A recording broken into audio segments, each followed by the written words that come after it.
When I had a baby, I was so shocked by the chambers of my heart that I didn't even know were there. The expansiveness that happens inside of you when you have a baby and you are raising another person. Those are all the exact same skills, really, that you need as an actor. You really are responsible for sharing the human experience with people who are either watching the movie or the play.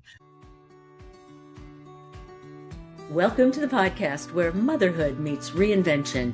I'm your host, Sharon Macey, and this is Mom to More. I speak with remarkable moms who've embraced the art of reinvention, crafting their more by leveraging the skills they hone as stay-at-home moms.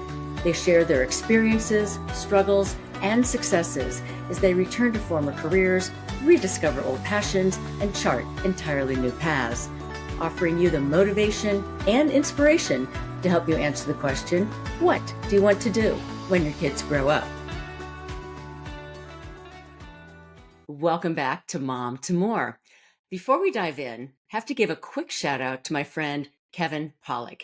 You know him as Shirley Maisel, for connecting me with his on-screen wife and my guest this week, the award-winning actress, Caroline Aaron, best known to millions as the hilarious and sharp-tongued Shirley Maisel on The Marvelous Mrs. Maisel.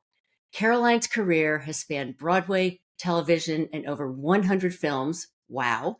Working with legendary directors like Mike Nichols and Woody Allen, and appearing in classics from Edward Scissorhands and Sleepless in Seattle as the pivotal late-night talk show host, to Primary Colors and 21 Jump Street.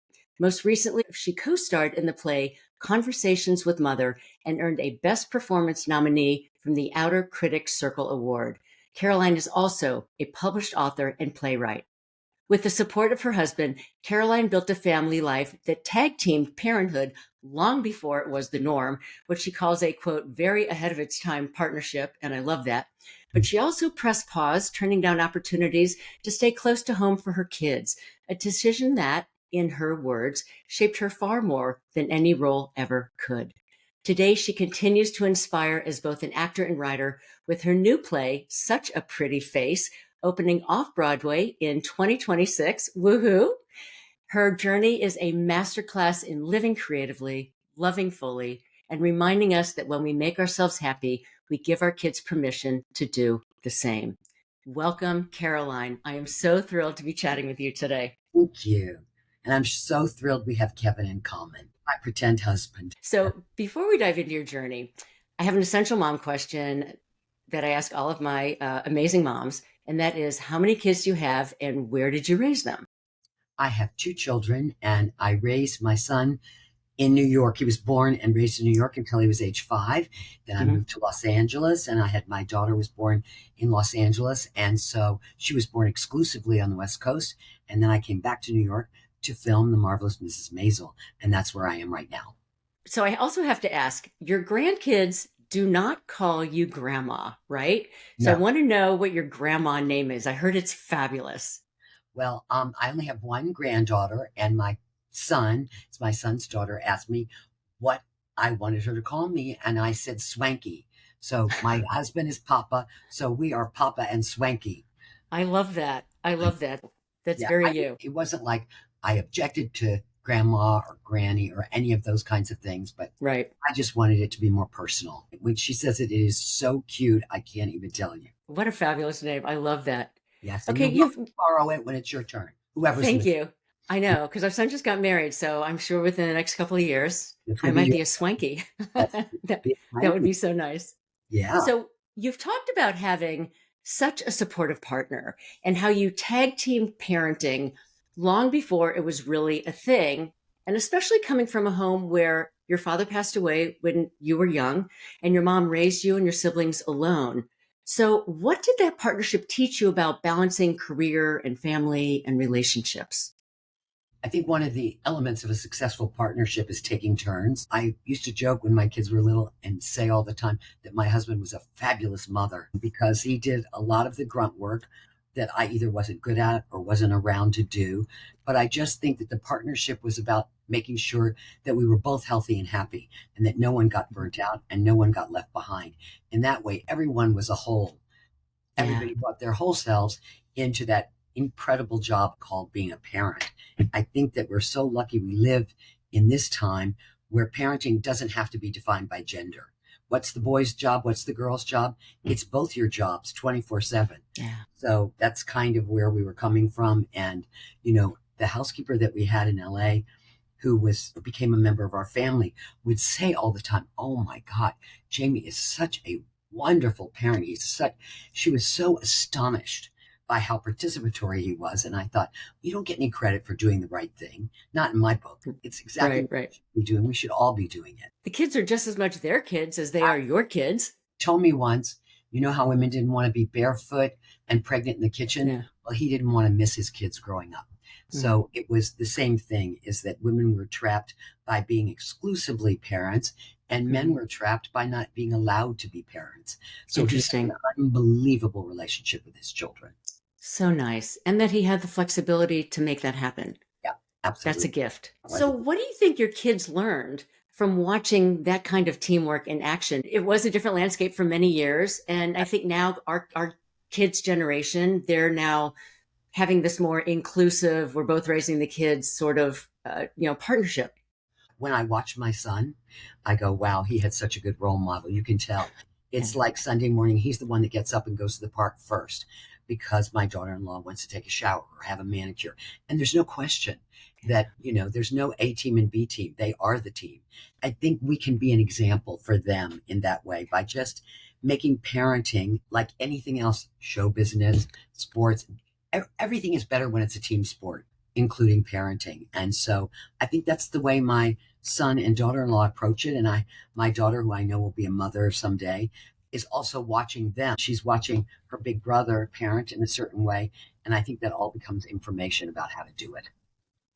And I love that. I love that line you just said, everything is better as a team sport. I think that's so spot on and so strong. So thank you for that.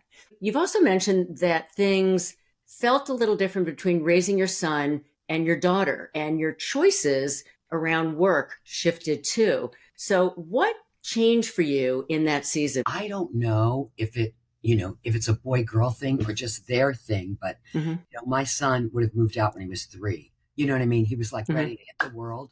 And, he hit a ball over the fence when he first moved to LA, and he went to get it, and we didn't see him for 2 days because he was spending the night there. My daughter, was a Klingon, and she didn't want to spend the night out, and she didn't want to be away from us. And I really had to take their individuality into consideration. I wrote an essay once that was published on parenting about not wanting to have a girl because I didn't want to be anybody's role model, because I didn't feel really qualified, because the role of women keeps evolving and changing so much. And I'm sure it's true for men too, but it was just, I went, oh no, I don't want anybody to copy me. I don't know what I'm doing. And I thought, let them copy my husband. He's so wonderful.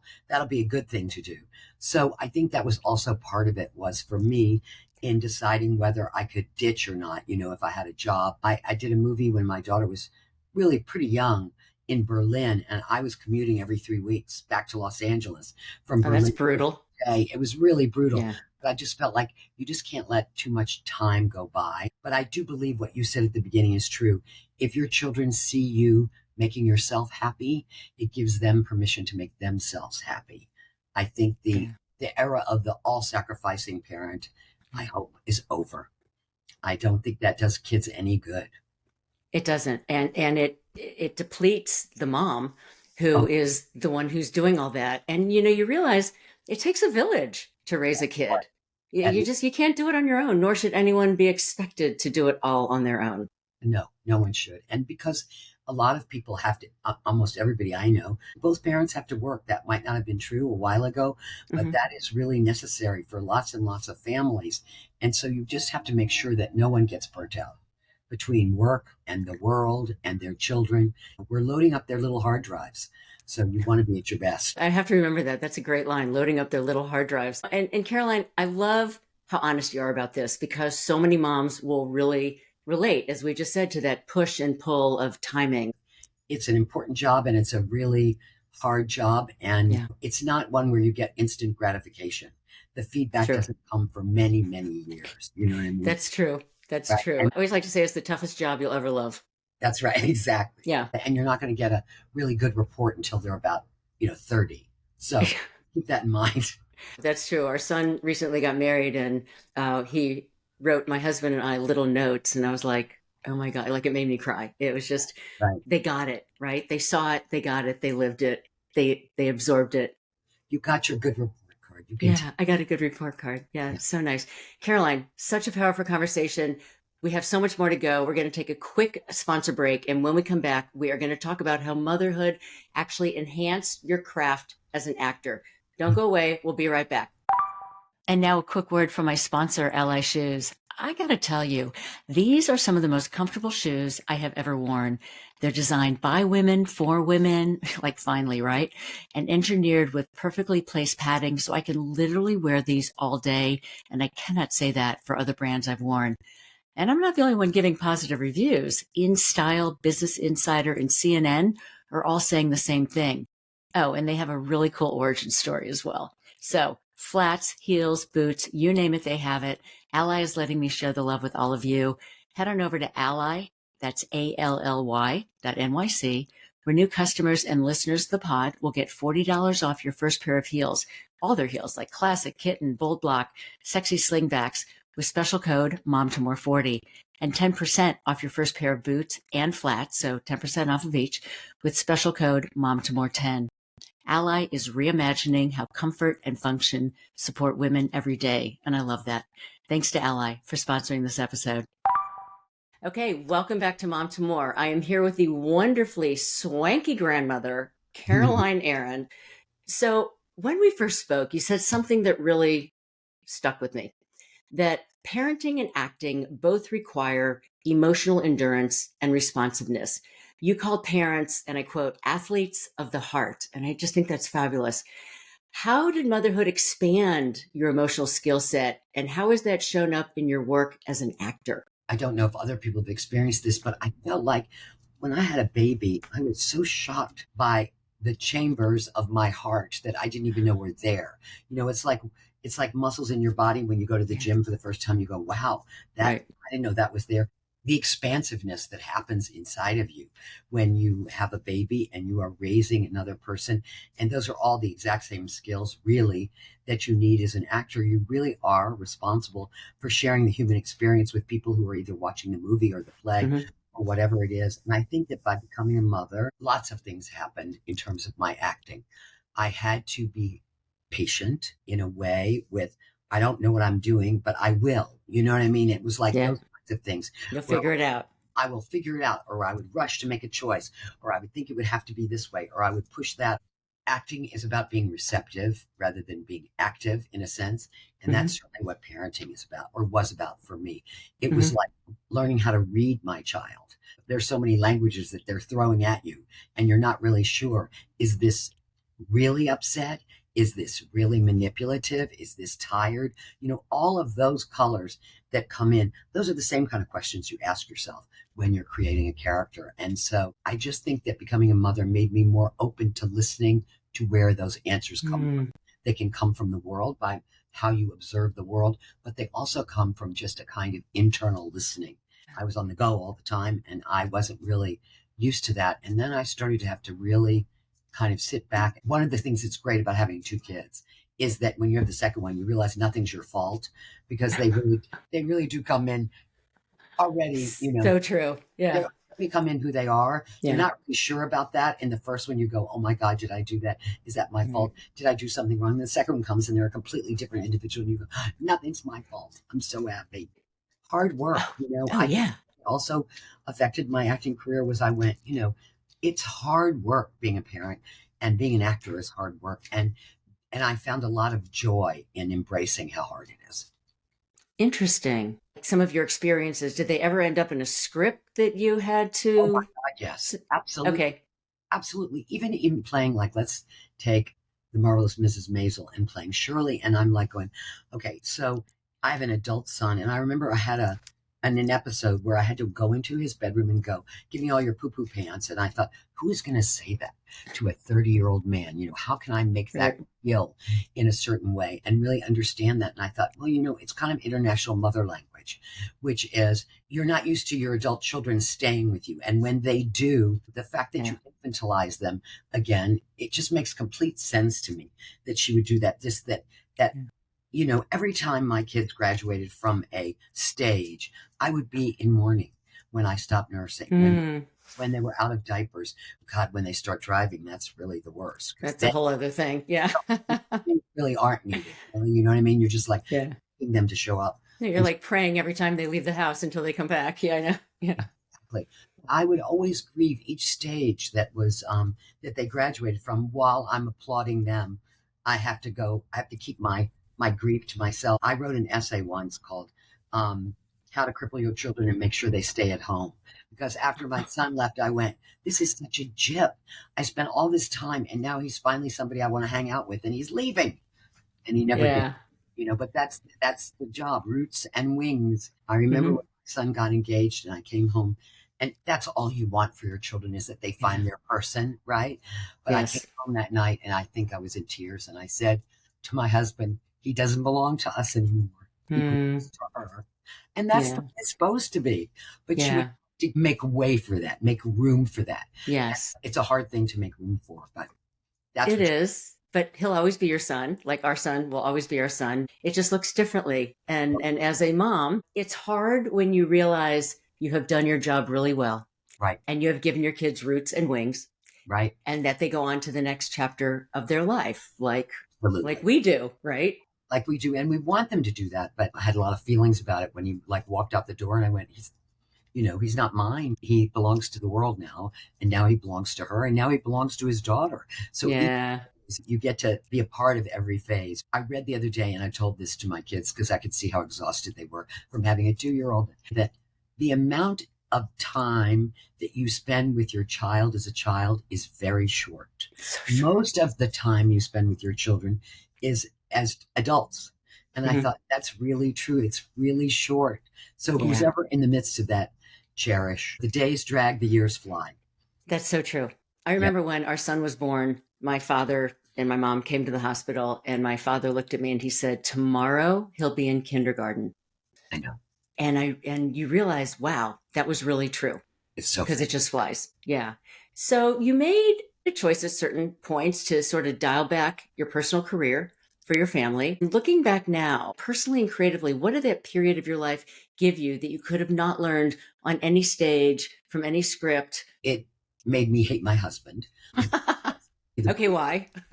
He's got to be the brunt of everything. No, I think because I was living in LA and that was the first big family compromise for me because, I had a very wild, active little boy. And I remember we were living in an apartment in New York City for the first 5 years of his life. And we'd get in the elevator, he'd press all the buttons, and then other people would get in, and I'd like look around like, I don't know who did I that. have no idea how that happened. I don't know what's going on. I'd be up at 6 in the morning playing bowling in the lobby of the building.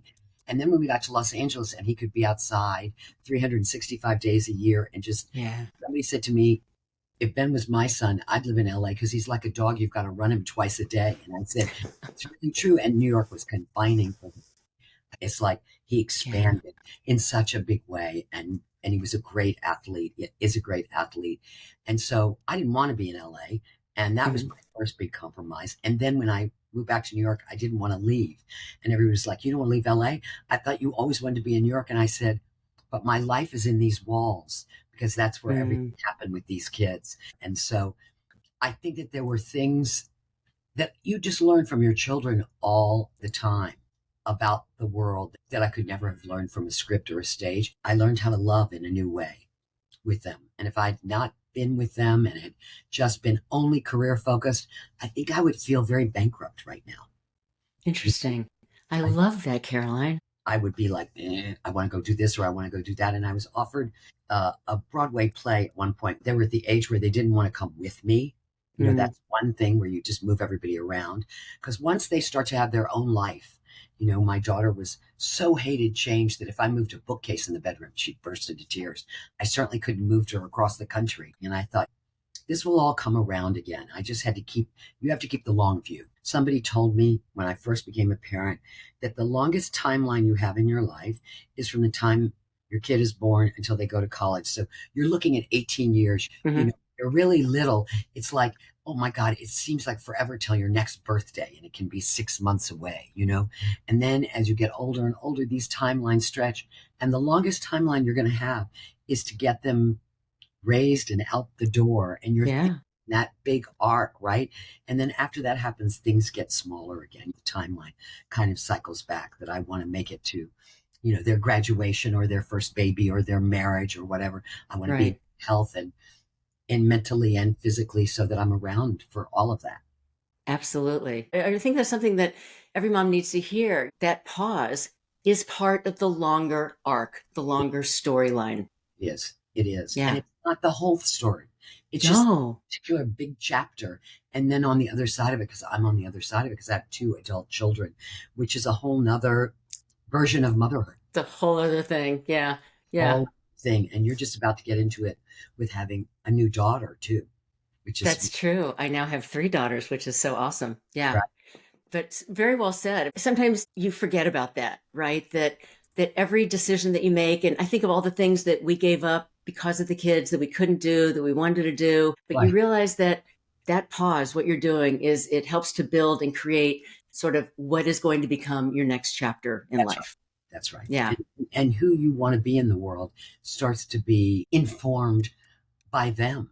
I mean, I was sort of amazed at how much I learned from my kids. Like my son is a major athlete and always was. And I always said in the dictionary, under the word irony, it should say, I gave birth to an athlete. He played basketball in Europe. He was a great basketball player and stuff like that. I would Right. find myself walking through like department stores and there'd be televisions on and I'd go, what's the score? And I'd think, who am I? That I want to know the score of a game? I didn't even know what teams were. When he was young, Right. Right. what time are you getting home from rehearsal? He'd go, if you don't start calling it practice, I'm not coming home anymore. I went, okay, That's right. Basketball is not rehearsal, it's practice. Right. practice. What time will you be home from practice? I had to learn all of that. And now I love Yeah. it. And I think he added sports to my life, which I would never, ever have really encountered, especially, being Yeah. an actor. You're not spending a lot of time with athletes. I can tell you that. True. And you know what? That happened to us as well. All 3 of our kids somehow, miraculously, all ended up being college athletes. So you cannot believe how much time you spend on the road going to gigs. I just can't Yes. even believe it. But I actually liked it after a while. I kind of missed it. You have 3 of them. I don't know if I could have endured that, but Right. good for you that you got through three college athletes. 3 college athletes. But yes, you're right. You learn different vocabulary. You learn everything you need to know. We had tennis and rowing. That's quite the education as a mom. Caroline, I want to go back to where your story really began. Your mom. She was a true Jewish trailblazer in the civil rights movement in the South back in the 60s. She was named one of the 100 most important Southerners of the 20th century. Extraordinary. How did she inspire you, and what traits of hers live on in you today? She said to me one time, and people were so horrified by that. I was a kid, and I went, I'm not happy. And she went, I don't know why you think that it's an inalienable right to be happy. That's not your goal in life. Your goal in life is to leave this world a better place than you found it. And I think that has been my biggest inspiration. It was when my kids were really little. My son came home from school one day and he wanted some money. He was like in 4th grade. I said, what do you need money for? He said, because Casey is selling his t-shirts and I want to buy one of his t-shirts. And I said, what? And I said, let me just tell you something. Anything that you're not using, you're never going to sell because we're going to give those things to people who don't have as much as you do. So I started making them have a yard sale every year. They got to pick the beneficiary of who they were going to give that money to. And it was a lot of work for them. They had to clean out their closets and put prices on them and hang up posters in the neighborhood and stuff like that. But I think that all comes from my mother. My mother was fanatical about the truth. Fanatical. My sister and I came home from camp and she was unpacking my sister's trunk and she had towels in there from a hotel that her bunk had gone on a special trip. And my mother said, that's stealing. And she had some policemen come to the house that were friends of hers and talk to my sister about how you don't take things that don't belong to you. And we were both there, our eyes were like this.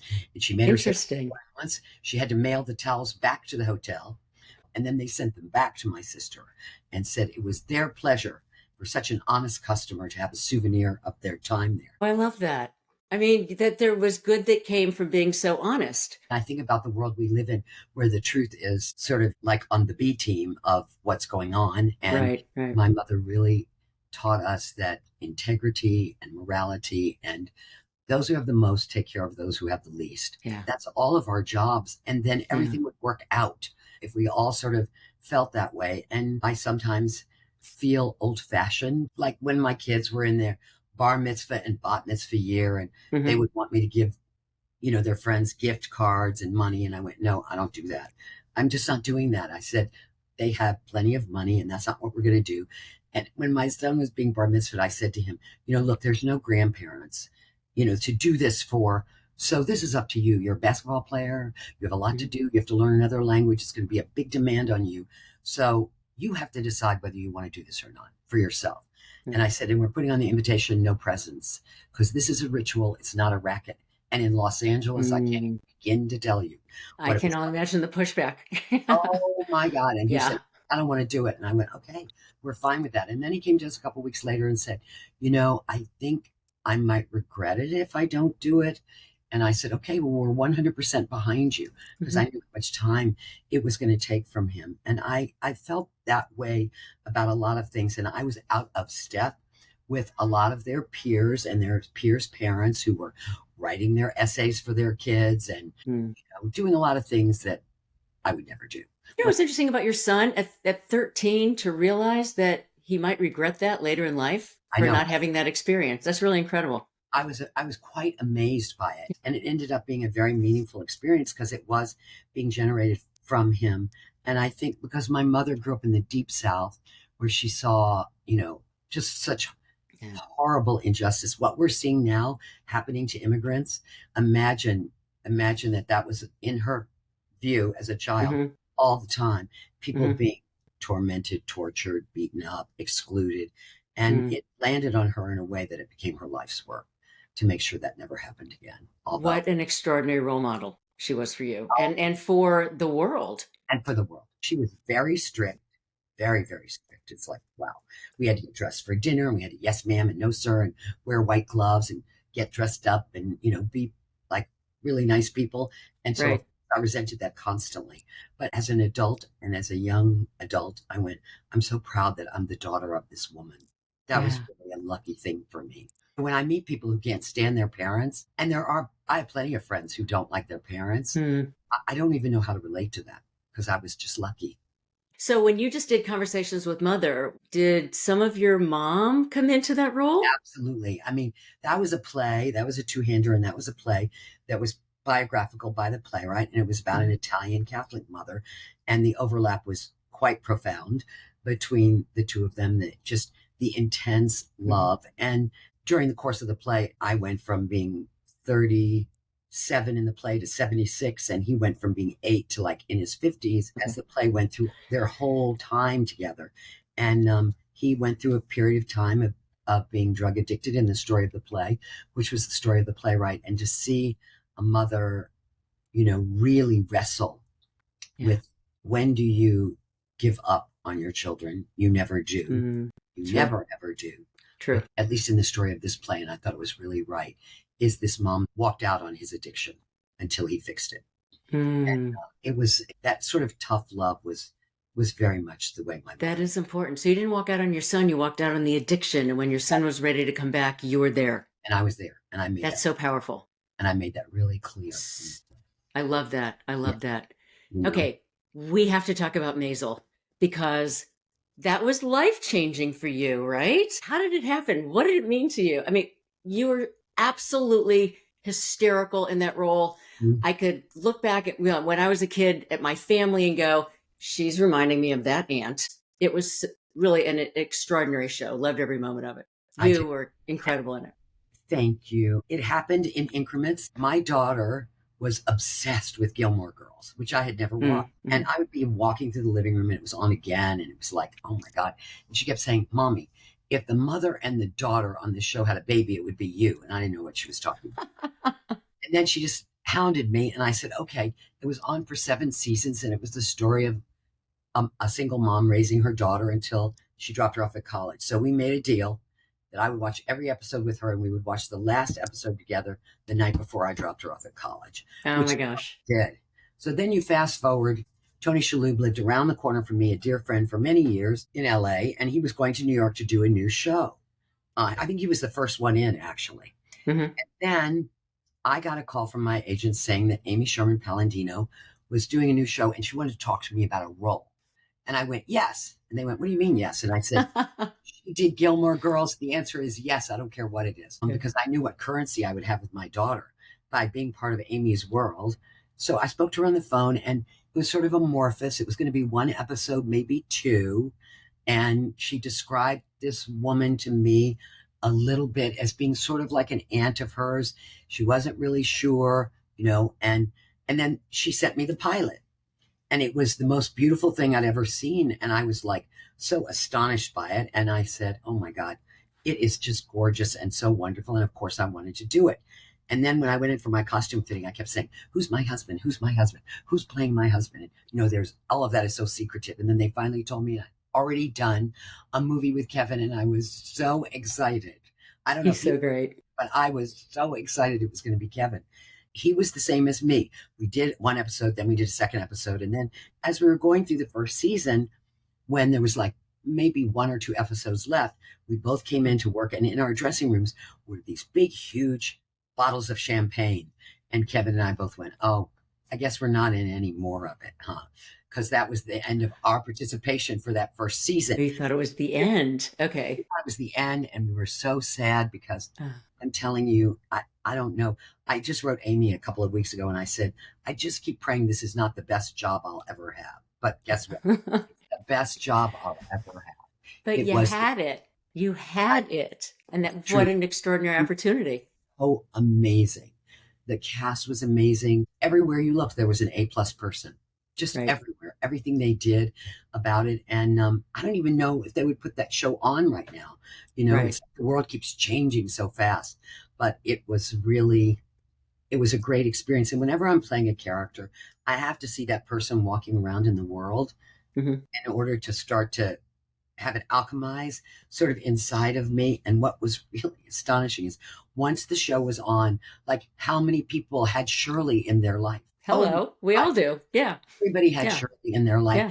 And I also thought it was the only time in my life that I've ever played a character that reminded everyone of someone they loved. Yeah. Everybody who told me about their Shirley, it was somebody that they loved or they got a big kick out of or that they missed if they were no longer part of their world. And something like that is so satisfying. And that you brought in, I'm sure, aspects of your mom and obviously you as you created this fabulous character, in addition to like the clothes and the girdle and, Because of the way that they write and they're so open is I didn't want her to be nagging and, all of the cliches that go with a Jewish mom. I worked with the great Shelley Winters once and in a movie. And that was when they were delivering scripts and they delivered a script to Shelley on the set and she threw it down and she was really angry. And she said, I'm sick of it. I'm sick of this because she was at the age of playing someone's mother. And she said, all scripts are written where the mother is the object of scorn. People roll their eyes when she walks into the room. They talk behind her back. They make fun of her. That's what all our comedy is based on. And she went, and I'm not doing that because they're the heroes of our society. They're the ones that don't leave. I'm so glad you said that. Because yes, thank you, Shelley Winter, for saying that. We are. Yes. And I want every mom listening to this to realize just how pivotal we are in this world, not only to our family, but to the world at large and everything that we bring to the table, whether you realize it or not, how impactful we are as women, as humans, as moms, to everybody else. And when she said that to me, so when I was working on Shirley, it was really important to me that she wasn't somebody. I mean, obviously she was all those things, but that I wanted her heart to be her point of lead, not that she was a nag, not that she was impossibly demanding. all of those things that you see.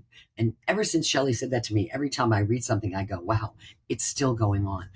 When you get to be the age where you're playing someone's mother, which I have been now for a while, you are really, it's really unbelievable how mothers are mostly written as the character to avoid. Well, I hope that changes Me too. because it should. Okay, so you've handled motherhood, Broadway, and Hollywood. So this next series of questions are going to be really easy for you. We're going to do a quick lightning round, 1 to 2 answers. Are you game? I am. Okay, let's go, girl. All right. Number 1, rehearse or improvise? Oh no. Okay. I love them both so much. I love them both so much. Rehearse. Okay. Theater, TV, or film? Theater. You're a theater baby. The most Shirley Maisel thing you have done in real life? Feeding people. Feeding. Cannot stop feeding people. And neither could Shirley. And also, I mean, Shirley took this from me. She was a smoker. I was a smoker. But the most Shirley thing I do is whenever anybody walks in the door, are you hungry? Do you want something to eat? I have something for you to eat. Yeah. That's a Jewish mom thing. Your most cherished acting nomination or win? I was given a Lifetime Achievement Award by the Sephardi Film Festival last year. And it was such an honor, I have to say. I don't know if that's a win, but that felt like a win for me. Absolutely. And yeah. And I'm going to amend that too. I was nominated for Best Supporting Actress for Bye Bye Birdie at the Kennedy Center last year. And I was so thrilled because I don't sing. I'd never been in a musical, and it was really a big deal for me. That is huge. Congratulations on that. I was not aware of that. Okay, 1 word to describe motherhood. Joyful. 1 word to describe reinvention. Always. Yes, I love that. Thank you. Fabulous answers. Thank you for that, Caroline. Oh my gosh, our time is coming to a close. I could talk to you for like another hour at least. And I have a question that I ask all of the amazing moms that I have the privilege of interviewing. And that is, since this is the Mom to More podcast, Caroline Aaron, what is your more? To be a produced playwright, to write plays, to put out there in the world what's inside of me by way of writing. I love that. And you will, Caroline. Such a joy. So thank you for sharing your heart and your immense wisdom and your lived experience. And just what a fabulous conversation. I am so grateful for your time. Thank you. Why don't you please tell our listeners where they can follow along with you, find you online? Folks, everything is going to be in the show notes. I'm a social media newbie. I mean, I'm kind of not so good at it, but I am on Instagram at The Real Caroline Aaron, and probably other places that I don't even know about. I'm just learning as I go along. Do you know what I mean? I'm always looking for young people to teach me more, but that's where you can find me. I don't have a website, but I just was looking up yesterday. I was Googling, I'm going to take classes in AI. I want to learn it right now because I don't want to get behind. I'm so behind on everything else. I thought, well, I better start right now and learn this. Why not? Hey, I'm a tech boob at heart. So yeah, anytime you can learn something new. Are you a tech girl? No, I'm a tech boob. You are? Okay. I'm just the opposite. Yeah. Kids, they help. Our kids, exactly. The kids help. Thank you, my friend. This has been so lovely. I really appreciate your time. And thank you for the gift of being you. And same with you. I want to know what inspired you to create this. Did you feel lonesome as a mom, or you needed a mom community that you didn't have? This is interesting. I've never had a guest ask me a question, so thank you for that. I started Mom to More because I had been a stay-at-home mom for almost 2 decades and realized that if I could reinvent myself into my next phase of fabulousness, that any mom could. I was no different than anybody else. And so I realized that I knew so many women who had done the mom thing and then they went on to another chapter of their life. And I felt that these stories really needed to be amplified and told. And so that's why I started the podcast. And I love amplifying these stories. What you've done, you took a pause, you came back, and then how brilliantly you came back and had the opportunity with Maisel and all the other work that you've done over your entire career. But that's why. And I thought these stories need to be told, and it can inspire other women to go, okay, I leaned into family life, and now there's still things that I want to do in life, and I still have aspirations, and I can do that. Oh, I'm so glad, and congratulations on this podcast having risen up and being Thank you. nominated. I'm really excited for you. I And appreciate that. you are relentless. And that is one of the things that I've been for all of us, is that we have to be relentless. Relentless and patient and resilient and gritty and determined and all that sort of fun stuff. Yes. Anyway, you're a love. Thank you so much for your time. This has been amazing. Thank you, sweetie. Hey, this wraps another episode of Mom to More. If this conversation sparks something in you, hit follow or subscribe and leave a quick 5-star review to help more moms discover the show that's shaping culture. And remember, you already possess the skills and experience you need to start on this journey, because reinvention doesn't have an age limit.